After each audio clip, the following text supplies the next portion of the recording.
রাতে ভাত খেয়ে ঘুমিয়েছিল মেয়েটা। পাশের রুমে মা বাবাও ছিল।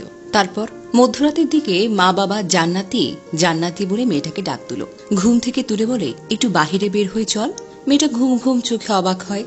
এত রাতে কোথায় যাবে জিজ্ঞেস করতে থাকে।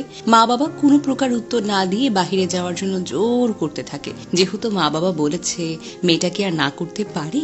চোখে ঘুম আর কৌতূহল নিয়ে বের হয় তাদের সাথে। কিছুদূর যাওয়ার পরে মেয়েটা লক্ষ্য করলো তার চাচি শাহিনা বেগমও তাদের সাথে যাচ্ছেন। মেয়েটা মনে করছিল হয়তো সবাই একসাথে কোনো দরকারি কাজ যাচ্ছে। কিছু দূর যাওয়ার পরপরই মেয়েটা খেয়াল করলো তার বাবা মা বসত বাড়ির রাস্তা ছেড়ে কৃষি জমির দিকে যাচ্ছে। মেয়েটা অবাক হয়ে জানতে চাইলো তারা এখানে কেন আসছে। কিন্তু মা বাবা আর চাচি চুপ করে রইল, কোনো কথা বলল না। মেয়েটার চোখে মুখে তখনও ঘুম ঘুম ভাব। কিছুক্ষণ পর তার একটা ভুট্টা ক্ষেতের কাছাকাছি আসলো। এখানে এসেও কৌতূহলী হয়ে মা বাবা আর চাচিকে জিজ্ঞেস করতে চেয়েছিল তারা এত রাতে এখানে কেন এসেছে। কিন্তু তার আগেই পেছন থেকে জান্নাতির হাত মুখ চেপে ধরে, যাতে চিৎকার করতে না পারে। তারপর মাথায় আর শরীরের রক দিয়ে জোরে আঘাত করে।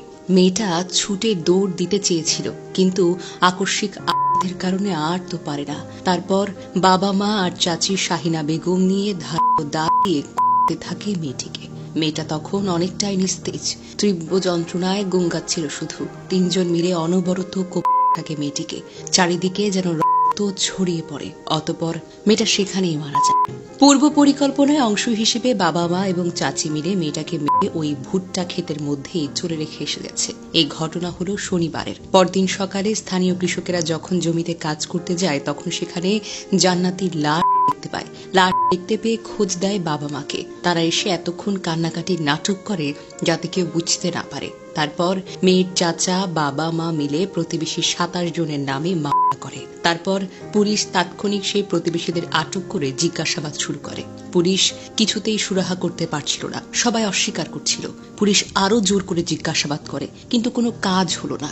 এর 2 দিন পর পুলিশ ময়না তদন্ত করে কিছু ক্লু পায়। সেই ক্লু ধরে পুলিশ মেয়েটার বাবা মা এবং চাচা চাচিকে জিজ্ঞাসাবাদ করার জন্য থানায় নিয়ে যায়। তারা থানায় এসেই ওই প্রতিবেশীদের বিরুদ্ধে সাক্ষ্য দিতে থাকে এবং তাদেরকে দিতে বলে। বাবা মা বারবার বলতে থাকে আমার মেয়েটাকে ওই প্রতিবেশী মিলে মেরেছে, কিন্তু পুলিশ সেই কথায় পাত্তা না দিয়ে স্বাভাবিকভাবে ইনভেস্টিগেশন চালিয়ে যেতে শুরু করে। এক পর্যায়ে যখন জোরালো জিজ্ঞাসাবাদ শুরু হয়, ক্লুগুলো সামনে আসতে শুরু করে।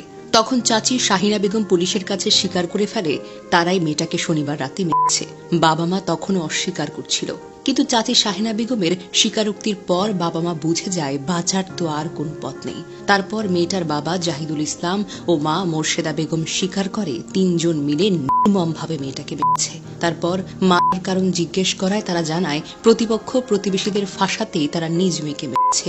প্রতিবেশীদের সাথে তাদের একটা 32 বিঘা জমি নিয়ে ঝামেলা চলছিল বহুদিন ধরে। তার চাচি শাহিনা বেগম তাদেরকে প্ল্যান দিয়েছিল নিজ মেয়েকে মেরে ওই জমিতে রেখে আসতে। তারপর তারা মামলা করবে প্রতিবেশীদের নামে। এতে করে মামলায় প্রতিবেশীদের জেল হলে 32 বিঘা জমিটা দখল করে নিজেরাই করতে পারবে। এই জন্যই তারা 27 জন প্রতিবেশীর নামে মামলা করেছিল, যাতে ওই পরিবারের সবার জেল হয়। এই স্বীকারোক্তিগুলো কুড়িগ্রাম সদর থানার অফিসার ইনচার্জ মোহাম্মদ হাবিবুল্লাহ সংগ্রহ করেছেন এবং ভেরিফাই করে সত্যায়িত করেছেন। তাছাড়া মেয়েটাকে কিভাবে মারা হয়েছিল সে ঘটনার স্বীকারোক্তিও মা বাবার কাছ থেকে পুলিশ নিয়েছে। জান্নাতি মেয়েটার বয়স কিন্তু বেশি না, 15 বছর বয়স মাত্র। পড়াশোনা করত, ক্লাস 9-এ পড়তো। গ্রামের সবাই এই ঘটনায় খুব অবাক হয়ে গেছে। মেয়েটার জন্য শোকাহত হয়ে কেঁদে কেঁদে বলছিল মেয়েটার আচার ব্যবহার খুব ভালো। মেয়েটার স্কুলের শিক্ষক এবং সহপাঠীরাও জানিয়েছে মেয়েটা পড়াশোনায় অনেক ভালো। বেঁচে থাকলে হয়তো এবার এসএসসি পরীক্ষা দিত, ভালো একটা ফলাফল করত। আমাদের চারপাশে কত শত দম্পতির সন্তান হয় না জানেন? সন্তান হয় না বিধায় হসপিটাল থেকে পড়ে থাকে, হসপিটালে দৌড়াদৌড়ি করে, দিন রাত পার করে। একটা সন্তানের জন্য কত হাহাকার করে মানুষ, অথচ সামান্য কিছু জমির জন্য নিজ বাবা মা আর চাচির হাতে হতে হলো হাসি খুশি একটি প্রাণবন্ত মেয়েকে।